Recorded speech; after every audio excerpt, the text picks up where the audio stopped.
Today we're visiting the downtown Pahoa area with the Pahoa Urban Food Forest. This is a downtown area, so if you hear some cars driving by, I apologize for any noises in the background.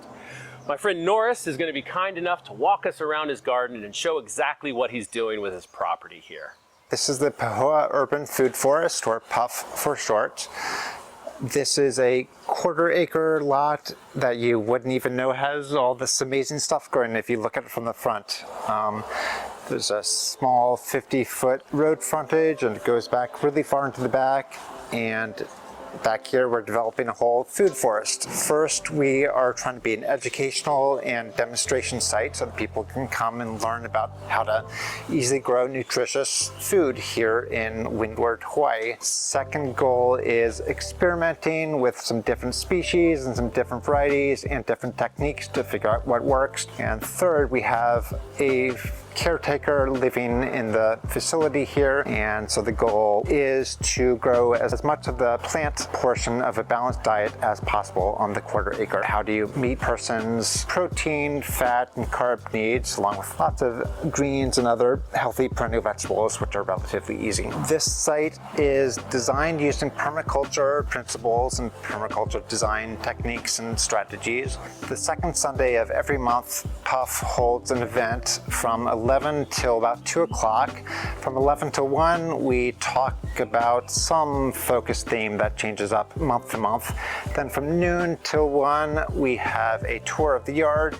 And from 1 till 2, we have giveaway of all kinds of free plant keiki, seeds and cuttings and started pots for people to take. April 13th will be Introduction to Permaculture, where I'll give a 1-hour overview of what permaculture design is and what you need to know to at least get started with a site or project that you want to design, and what techniques or principles and strategies to apply to design. We are currently standing in the kitchen garden. One of the fundamental design considerations is zones. Zone 1 is elements that you are harvesting the most often you want to site close to you, and also the elements that need you to take care of the most often you want to site close to your house. Part of my philosophy and part of the demonstration goal of this site is an emphasis on perennial polyculture. I want to grow food and teach people how to grow food in very easy ways that don't require a lot of outside input, don't require cash. So if you're not rich, like, what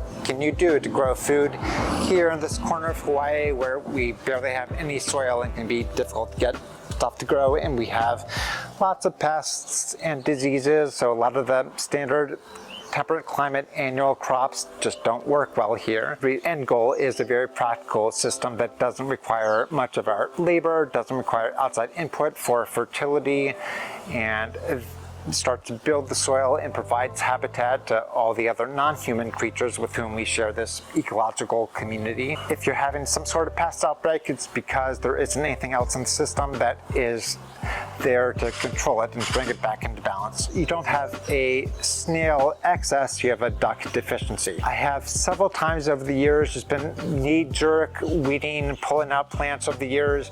Then I finally look up the plant, I'm like, oh, this is eaten as a green. And I try it and I'm like, oh, this is delicious. What a waste of my time and the potential of these plants for all these years. And we've had some success with katuk, also known as sweet leaf. It is both a leaf crop, and you can eat the leaves raw or cooked. And also the immature fruits are kind of like peas. It's a vegetable flavor, not a fruit flavor, but it's very nice and easy to harvest.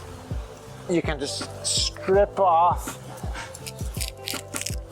a cluster at a time of the leaves and immature fruit and throw it into your salad or mixed greens that you're sauteing or whatever you want to do with it. Katuk is wonderful because it makes lots of seeds. They spread around, they come up where they're suitable, and I have more katuk without even having to work at it. This is that it is an annual eggplant variety, but it is grafted onto a different species that's related to eggplant, but it's perennial and is more resistant to some of the diseases that wipe out eggplants and make them only last for a year. We have grafted the nice preferred cultivar eggplant onto the perennial rootstock. This plant is kind of beautiful and ornamental. This is cassava, which is primarily grown as a root crop, so the tapioca starch starch that you buy in grocery stores comes from cassava root. Also, the leaves are edible. Next to it is some cranberry hibiscus. This is a short-lived perennial, which basically means it can live for 3 years or longer, but often it lives less than that. Cranberry hibiscus self-seeds really well. This is African blue basil, a sterile hybrid of a couple of different basil species. This one grows very easily from cuttings, and it's a very long-lived perennial. I've had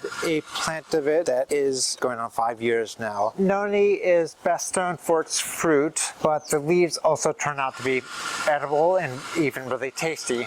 So this noni we've planted in the kitchen zone 1 area as a leaf crop. It's doing pretty well in this kind of difficult, gravelly, shady spot. Noni definitely grows well in hot, dry, thin soil. It's potentially a very useful leaf crop for people with difficult sites. This is an example of plants that are annual, but they still fit into my system well. This is a weed that many of you might recognize, growing here in the tropics. It is commonly known as fireweed. It turns out to have really delicious greens. This is one of the plants that I kind of pulled by default for years before discovering that it's edible and delicious. It's actually almost a gourmet green that chefs like to do special things with. I'm not the best person to describe taste, but to me it's kind of like parsley, carrot flavor-ish. So one I really like to eat a lot of, and it makes flowers that are good for insects, builds a lot of biomass. If there's too much of it growing, I just eat more of it in the meals for that week, and that kind of takes care of it. Fennel is one of my favorite crops. I guess I'm sort of a sweet tooth junkie, so I love anything that tastes a little bit sweet, especially if I can be eating greens and think that I'm getting sweetness and good health at the same time. This is Chipilin, a Crotalaria species. Crotalaria is a genus of nitrogen-fixing shrubs, many of whom grow very well here, at least in this part of Hawaii. Many of them are annuals, and most of them do not have edible uses. They make great biomass chop and drop plants. You can let them grow. This particular Crotalaria species is a perennial, and it is actively cultivated in Mexico, maybe also other places in Central America, for the edible leaves and flowers. This is clove basil. It is a perennial woody shrub that gets 6 feet tall and wide and fully filled in. It can be a dense screening shrub. So we have this planted along against the neighbor's fence as part of what's planned as a privacy hedge of plants that give us food and are blocking out the view of the neighbors next door for privacy both ways. We have 2 kinds of sweet potato growing in this yard, and I have not been able to grow sweet potato for roots. I think you have to give it more management and attention than I want to do for my crops. By default, sweet potato is going to be a running, scrambling ground cover that fills in the area really well, but then it's going to make little nodes and reroot along its stem and put its energy into a whole bunch of small roots that are hard to find. So if you want to grow it as a root crop, I think you have to control the spread and keep folding the stems back into a central spot, and then you can harvest the roots where you know they're going to be. The other great use of sweet potatoes is as a leaf crop. They are a fantastic leaf, so I'm happy to have it as one of my default ground covers. Trees with edible leaves are a whole category of edible greens that has been written about. There's a whole book about trees with edible leaves by Eric Tonesmeyer, which came out and is freely available, profiled more than 100 different species. Many of them are already very common here in permaculture circles. Katuk, Bele, aka edible hibiscus. Chaya behind me is another example. So these trees with edible leaves tend to do better here and do a little bit of the pioneering work of busting up that rock slowly over time, but still they're getting roots down there, doing some physical breaking the rock and exuding acids that dissolve the rock. This is Chinese lantern, obviously very ornamental, but it also is a wonderful edible flower crop. This is one of my favorite perennial vegetables at this point. This is one that grows as a gangly, leaning bush. I'm finding I do have to do a little bit of maintenance to prop it out of paths when it falls into them or take some cuttings off of it. For the most part, it's very easy because it just grows, outcompetes other stuff quite well. And I have it planted here and at home in pretty shady conditions, but it's still making abundant flowers, 20 or 30 flowers a week without really any care. Flowers are substantial, they are edible raw, sweet if they still have nectar in them. Personally, I'm worried about slugs maybe having crawled in all those inviting little folds on the flowers. Here in Hawaii, we have problems with rat lungworm that are transferred by slugs, so you don't want to eat slugs raw ever. So I use these just in my cooked dishes. Part of our events every second Sunday of each month is plant giveaway. So we have a nursery table full of stock that changes month to month. There's some consistencies, but some things are only available for a little while, and then people take them all and they're gone.